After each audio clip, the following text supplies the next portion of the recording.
Hello and welcome to another Dev Diary for Crusader Kings 3. This is Dev Diary number 28, and it's all about the art focus of the game.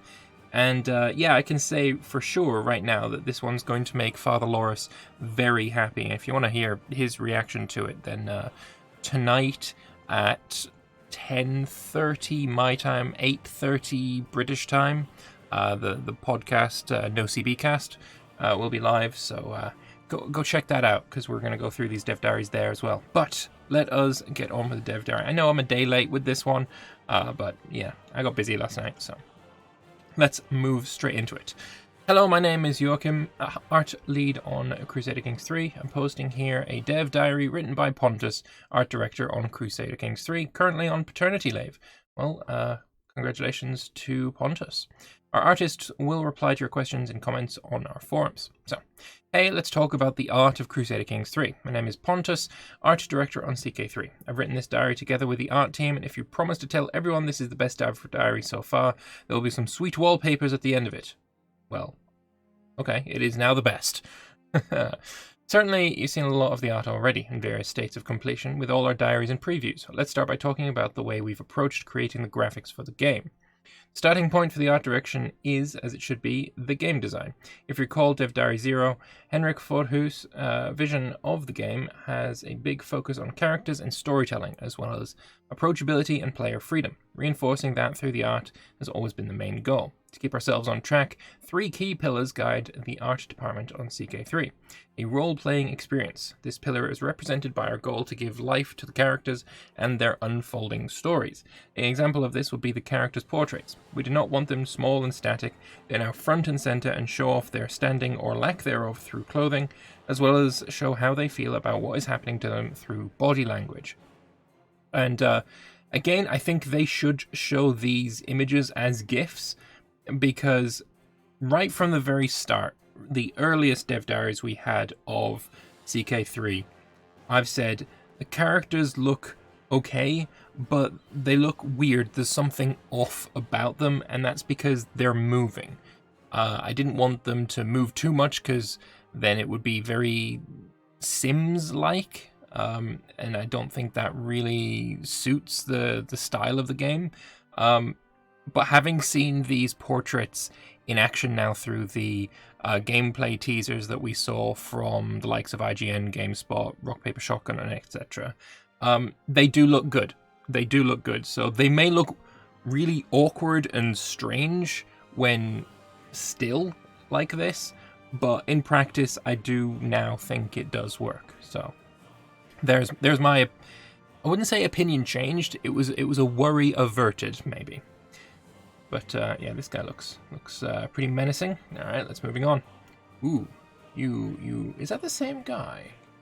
Is it the same guy, just with a different set of circumstances? I think it might be.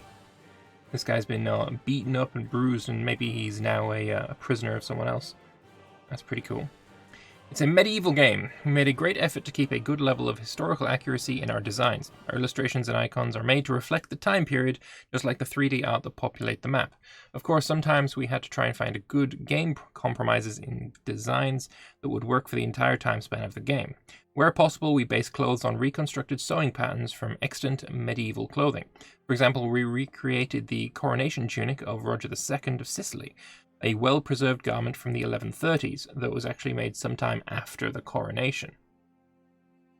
That's pretty cool.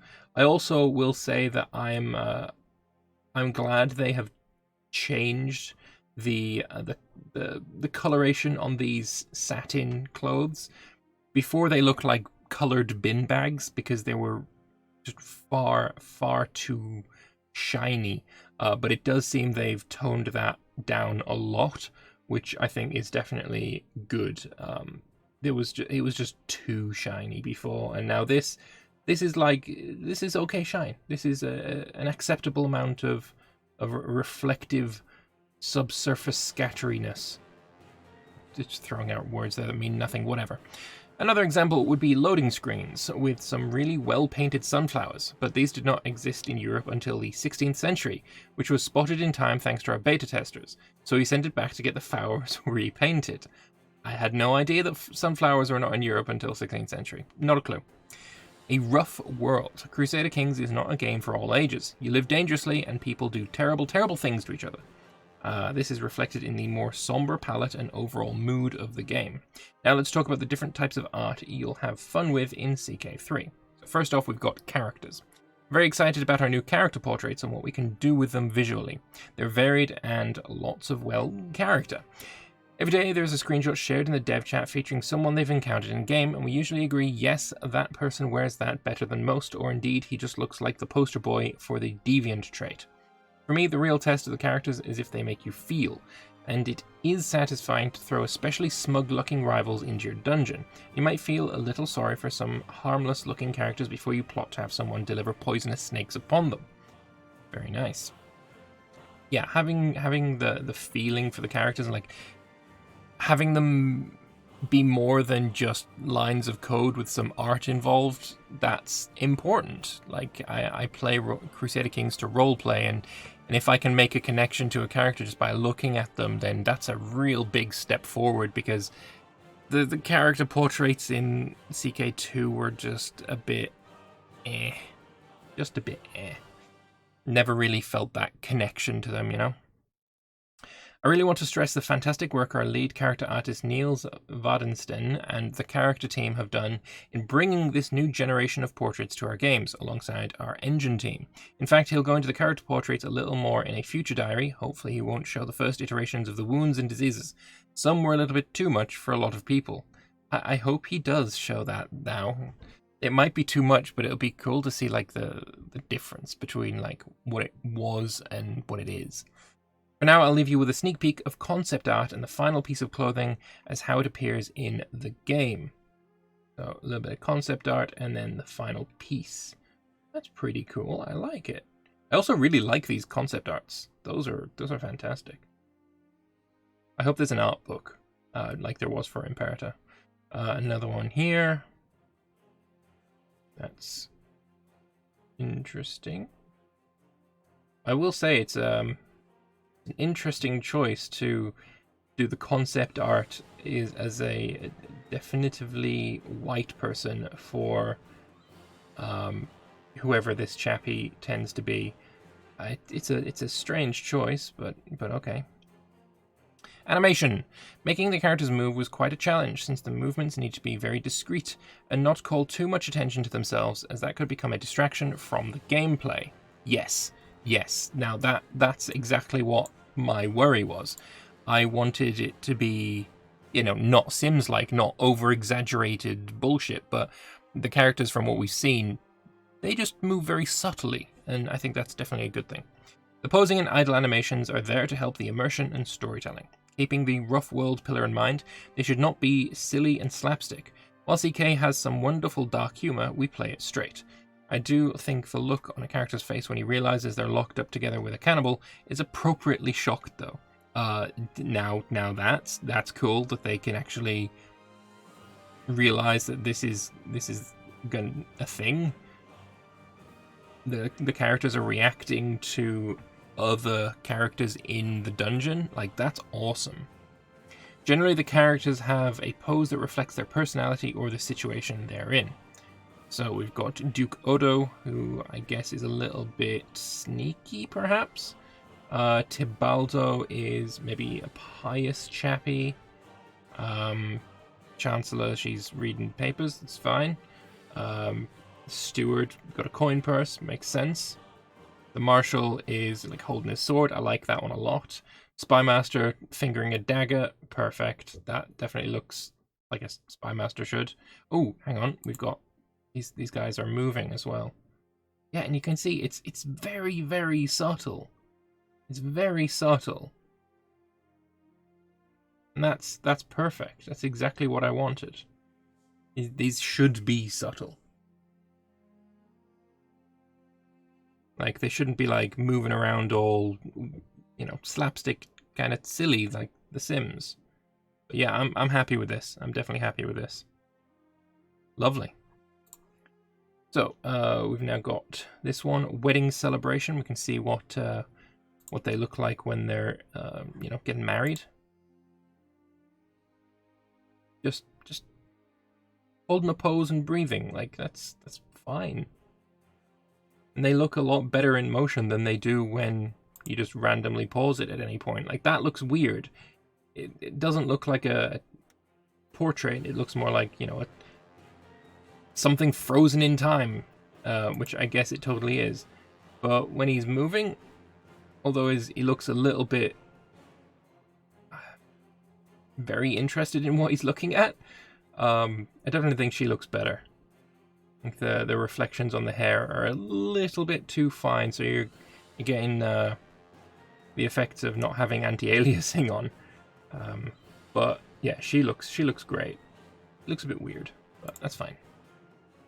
Events. Here is where the role-playing really kicks in. When an event pops up, we showcase the characters involved and how they feel about the current proceedings, set against a backdrop that really helps sell the setting. This means if you encounter the same event in another playthrough, the visuals might be quite different due to the characters involved. That's gonna really, really help replayability. Because, yeah, you're gonna always see the same events. Like, people play Crusader Kings more than once. They will play thousands of hours. I know I've got over 1,000 hours in CK2, I think. So you are going to find the same events. That is inevitable. It doesn't matter how many events they put in the game, it will happen. But having this difference, so the backdrop and the characters involved on it, shown on the event, makes it feel different. And that's really important. So it's really good to see that. Backdrops have a detailed but hand-painted style that complements our stylized characters well. In fact, we have some for you as wallpapers without text, icons, and characters obscuring them. Enjoy. Where? Are they just down here? No, we'll get to it. When we create a new event background, we also do a handcrafted lighting setup, which reflects the portrait's fit to the current scene. Yeah, we've got the light coming in from the back, so you've got the light mostly coming from the back. That works. And you can imagine the room sort of continues on past the screen. That's why the side of her face is also lit up. That works really nicely. She wants to trying to seduce Helga. 25% chance. Okay. Be a bold declaration to the lady. The lady wills it. Then we've got, you know, light coming from behind again. So the back of him is lit up. The front of him is a bit darker. Perfect.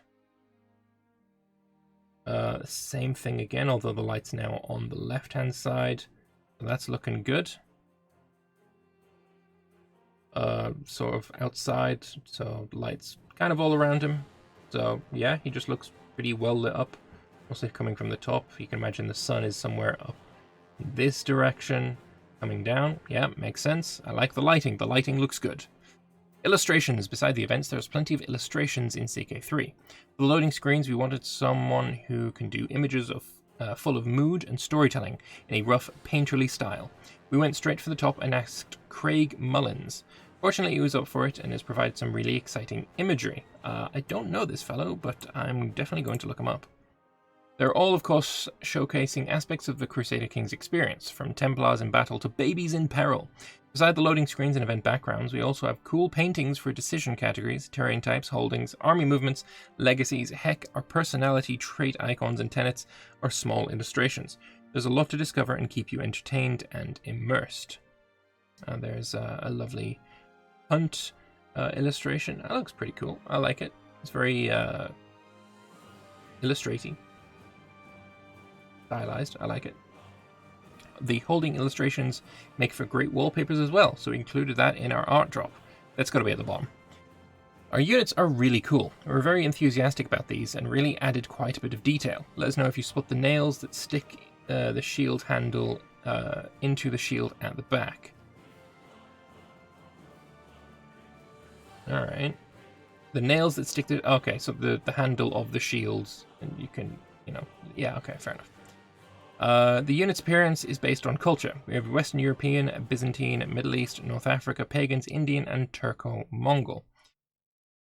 Byzantine isn't a culture. It's not even a thing. It shouldn't be called Byzantine.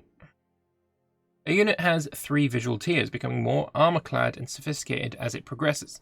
So it's important for us to make sure Tier 2 Byzantine looks equally as tough as a Tier 2 Turco-Mongol, for instance. They have a lot of spark to them as we added a lot of different animations. They cheer when they win, they bang their shields during sieges. We make use of red liquid particles when they land some nice hits. Culture, tiers, and coat of arms colours and emblems make the units look appropriate and unique. Here's some examples. Very nice. He gained a helmet, and then he gained a better helmet and some chainmail. He's gained a helmet, and he's gained a helmet and some lamellar armor. Very nice. Some combat in action.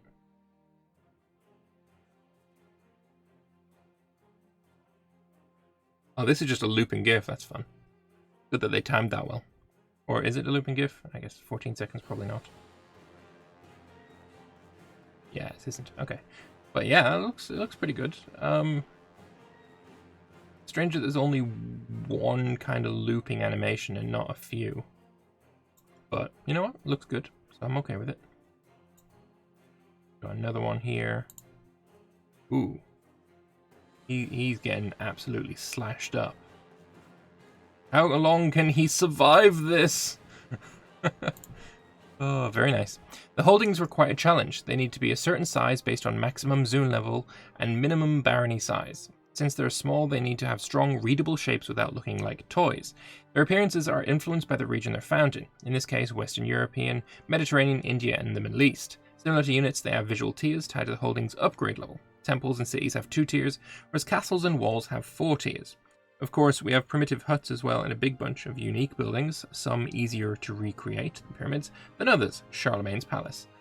Yeah, one can imagine that the pyramids would be quite easy. It's almost like a pyramid is one of the easiest 3D shapes to make. But yeah, it's looking good. That looks great. That also looks great. I love that one. That one's fantastic. And we've got the Hagia Sophia. I don't know what that is. Oh, it's the Mecca. Yes, it's Mecca. Map. There's a rumor going around that some of you CK2 players rarely look at the terrain map. We didn't want that for CK3, so we made our map to not only be moody and pretty to look at, but also more useful, so you'd have more reasons to go there.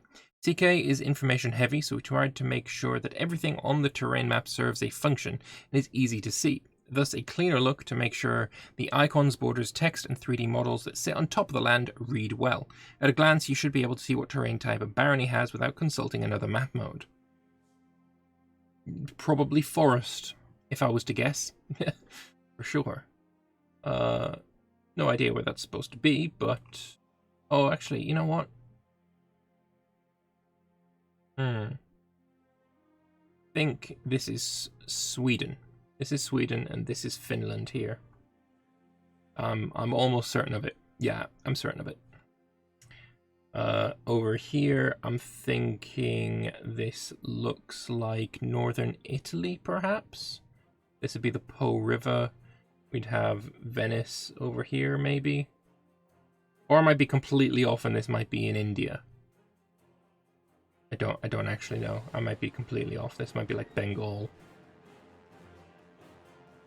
Then over here we have somewhere in the desert, probably the oases to the west of Egypt. That looks cool. I like it. Then we have... What could this place be? Big river, mountains on the side. That's Istria right there. So this is Hungary. This is the Carpathian Mountains. Oh, I'm getting good at these. If you're into political map modes, though, don't worry, we've got you covered. You'll notice it feels familiar. It seems our paper map has been received well. Damn right it has. We're glad you like lobsters, too. Getting the right amount of sea monsters without making it look cluttered wasn't easy, but I think we managed it in the end. Yeah, lots of sea monsters all around the place. Loving it. And I don't think it looks cluttered. I think it's pretty nice. I also think that we're going to get China, because this just screams, oh, there's more map to be found, you know? A PDS game has a lot of UI. It's something that made in close collaboration with user experience and game design departments. It's constantly iterated upon and is one of the most challenging aspects of our games. Visually, we took inspiration from game design characters' focus pillar and pulled in visual influences from role-playing games. To make it approachable, we tried to keep it clean and give everything some breathing room. So, one thing I will say is there's maybe a little bit too much breathing room. Because I think especially when you're building buildings and you're making, new buildings in a holding, you have to scroll down instead of just being able to see all of the buildings in, one view. You have to scroll down through the buildings, and it's kind of unnecessary. So maybe there's a little bit too much breathing room there. Although you can't see it on this one. Then we have the notes. These aren't events, but they've got a special name, but I can't remember what it's called. We use a lot of illustrations in our UI to help immersion and flavor. We also have a cool system where some of the image types are context sensitive. So for instance, your Sultan will not stand in front of a Western European throne room if he is hanging out in the Middle East. If you're dealing with Catholicism in religion view, well, you'll see churches and similar imagery. Makes sense. Good. Very nice. I like this UI. I know a lot of people are a little bit iffy. They think it's not got the flavor that the CK2 has, but I really kind of like this dark, almost burnt papyrusy kind of look. It really, really is quite nice to me.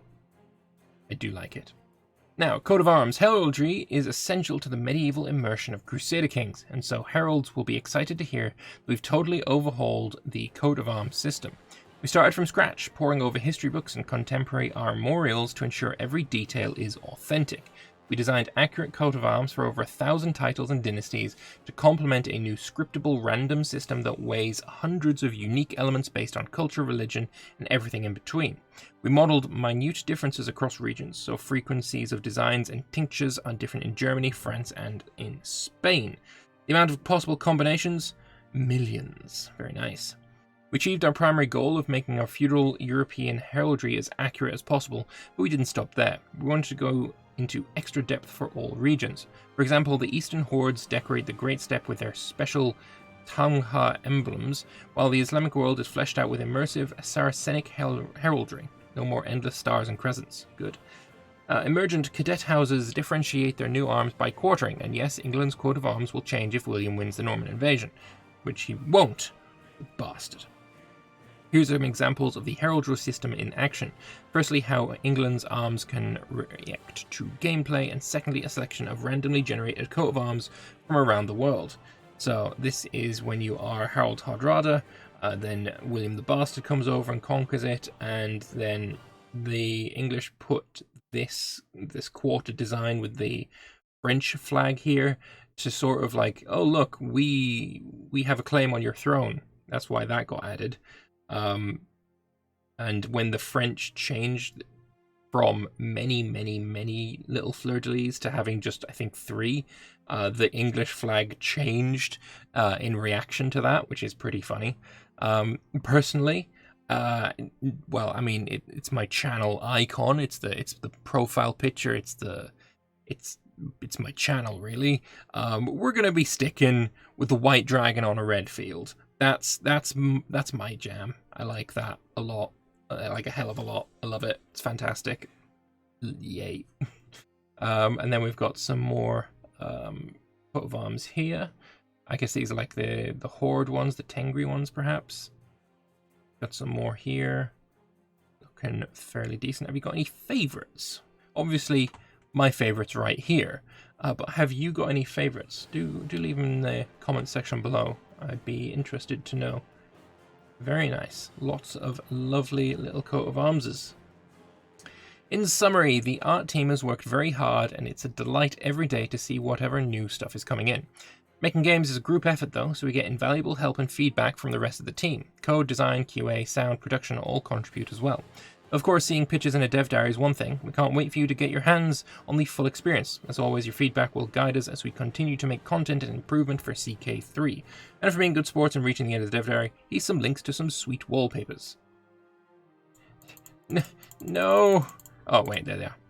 Nice, nice. We'll check those out in a moment. Oh, it's just a download. Okay, well, I'll do that later then. Alright, before we hop off, we are going to go and look at the comments on the lovely forums. So, boom, let's do it. So, here are the two downloads for them. So if you want to go and check these out, there'll obviously be a link, as always, in the description below to the forums and to the dev diary itself. I mean, the dev diary is on the forums, but I like using the specific website that they've got set up. But yeah, they're there. All right, so into the comments. Do character portraits change if they become fat or mal? Yes, yes, we know this for a very long time. Stop asking. But damn it.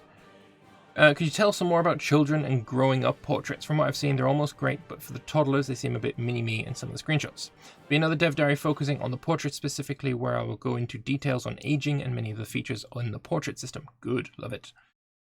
I find the light eyes sometimes give the impression of the character being blind.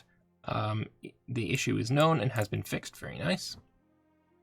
Updated the original poster of YouTube videos as the forum was being a bit cranky with the video. Okay, that's fine. No, this won't be added for release, but I hope you guys consider adding actual growing cities on the map sometime in the future. Really big castles shouldn't stand alone, and large cities shouldn't have a tiny thing in the middle of a holding to represent them. Wish the holding has a more variety by region, and there was some sprawl. Okay, so he's talking about sprawl here. When making the holdings for the base game, our main focus was on making sure that they were easily readable and had a clear sense of progression that could be seen over time. For release, we aren't including a building sprawl system. We've heard the feedback and have people in the project that are keen to see the sprawl make a return. So while it won't make it in for release, we may see it come back in the future to help show the growth of provinces. That's nice. Is there a cavalry unit model too? Talking about the unit models fighting. There are no cavalry unit models at release. We don't. Oh god, same as Imperator then.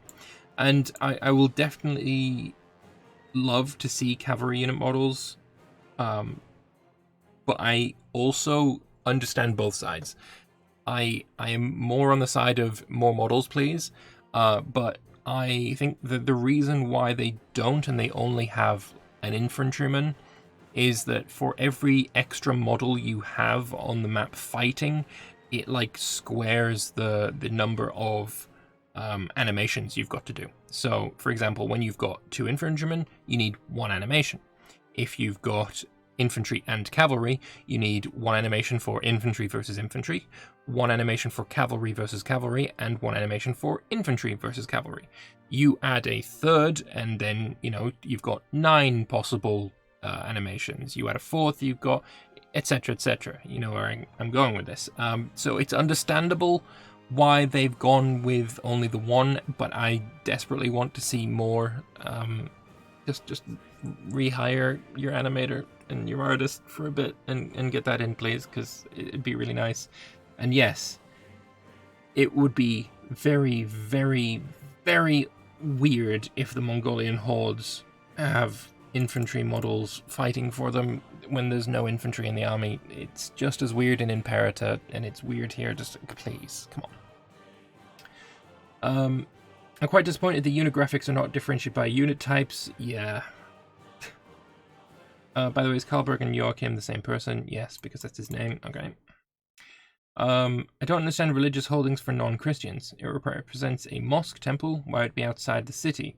Is his image... Oh, he's image referencing Mecca. Yeah. It's the one I almost didn't recognize. I hope the illness injury portraits aren't too toned down, but I understand wanting it to not be completely repulsive. Don't think anyone with strong trypophobia will be playing with it on, I'll say that much. Interesting. I do want to see them, though. I really do. While the coat of arms look amazing, something be done about certain shields just cutting off animal parts or other symbol parts, and all of them being generally off-center. Yeah, in CK2 it is all off-center. When it comes to animals and other symbols, the Cadet, Dynasty, or Newtown just shifted them to the side instead of cutting them up. Those cantons obscuring the charges are actually based on some historical references, mostly English and Norman. He's a real example of Sharingborn arms from the Powell roll. Yeah, he's basically saying, look, That may be true sometimes, but also not always, because here is an example of a quartered piece cutting off the animal's bits. Good spot with the frame being off center. I'll take a look what's causing it. Oh, that's an issue in CK3 as well. Oh, that's just phenomenal. Yay. That's a problem in CK2. It's a problem in so many of their games that they're just slightly off center. Ay. How flexible is the heraldic system going to be? Will there be a coat of arms editor? Coat of arms system? No fancy editor at launch, unfortunately. Damn it. Well, at least I've got my white dragon anyway. The script that drives our coat of arms is really powerful though, and it's what we use in-house, so it'll be possible to make some really nice stuff if you take the time to learn it.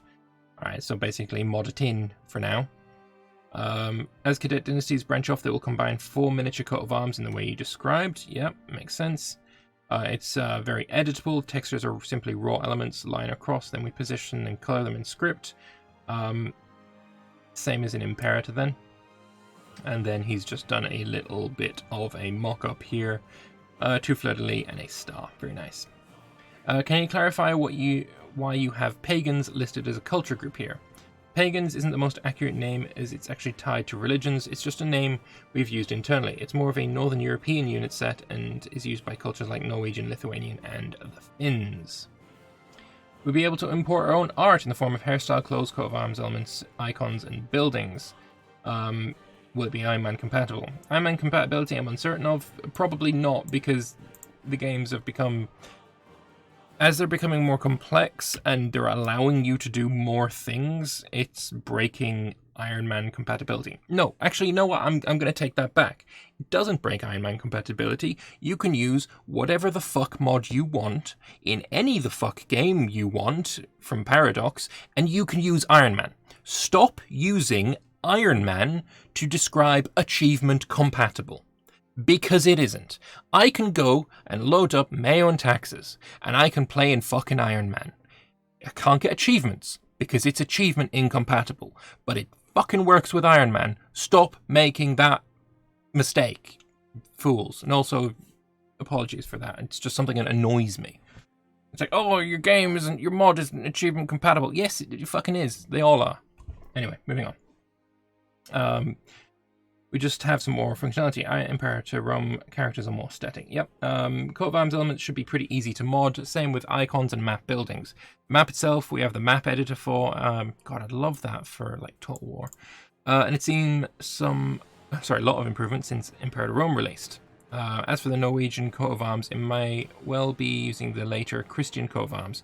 It's tricky to find proper coat of arms and symbolisms to use from countries pre-history, pre-founding, but if a good case can be made, or better yet, an obscure but reliable source found, then it's a possible reason for us updating it in the future. You talked about immersive Saracenic heraldry. Did they use heraldry? I thought it was just a European thing for dynasties. Heraldry and heraldry-like designs from the medieval Islamic worlds were reasonably common. Used a bunch of different sources, but this one is a pretty good start and has some interesting pictures in the first pages. That's that one there. Another image he found with some good examples. Very nice. We'll be able to import our own art in the form of... Oh, well, he's replied that yet already. The My Exporter is available for download here. Okay, if you want to make your own stuff. Historically, the coat of arms didn't come into use until the 13th century, and the Axon crown represents a Norwegian Christian saint, supposedly from the Yngling dynasty. So I don't know what kind of coat of arms it would use otherwise. It's just anachronistic to have the bookmarks 867 and 1066.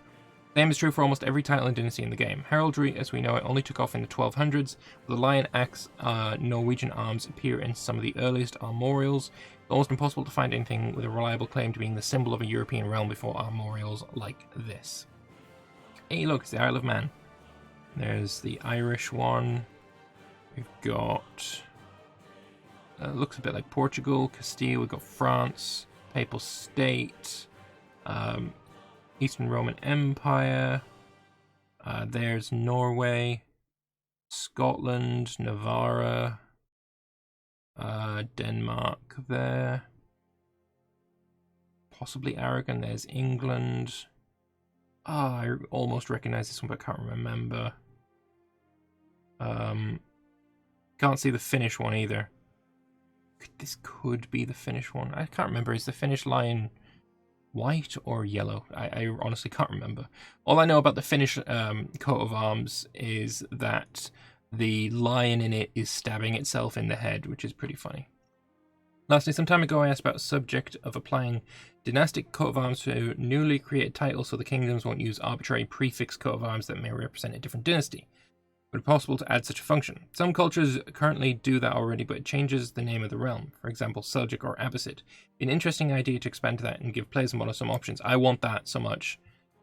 If you create a new country or if you take over a country, you should be able to use your coat of arms as the nation's flag. That would be fucking awesome. I mean, it's basically what happened with William the Bastard. He came over, he conquered England, and he turned England's flag into his, well, from his coat of arms. It was pretty much exactly that. We get Slavs lumped together with Northern while pagan and East Western European Christian, blah blah blah. Slavs, North Finns will be sharing wardrobes, all Germans, French and Brits. If they can get along with that, I hope North and Eastern Europeans can get along as well. Someone just complaining about clothes, fair enough. Would we be seeing stuff like coat of arms on clothes? Currently use the coat of arms on shields to help differentiate armies. You can see that in an original post. I think he's talking about the portraits in events and such, but yeah. In one review video, I saw a tooltip and it basically said the quality of the army is calculated by how good the units that make up the army. Poor units like levy equals low quality army, with much of it being made up of expensive men at arms, and knights equals high quality. Yes. It's correct. The higher the quality of the army is, the higher the tier the unit is shown. It's an army with the highest tier, but is outnumbered by another army, showing a first tier levy unit may still punch stronger than its mere number of men shows. A levy army should fear a knight army that might also have leadership and train in their favor. Alright, lovely. Well, that's the dev diary. There's some super interesting stuff in there. I'm very much in favor of pretty much everything I've seen. I like it. I like it quite a lot. But I would love to know your guys' opinions. So, if you would like to, leave your comments in the comment section below. Let me know what you liked, let me know what you didn't like. If you liked the video, hit the like button, and yeah, all the YouTubey stuff as well. Anyway, thank you also very much for watching, and I will see you guys in the next one. Bye-bye.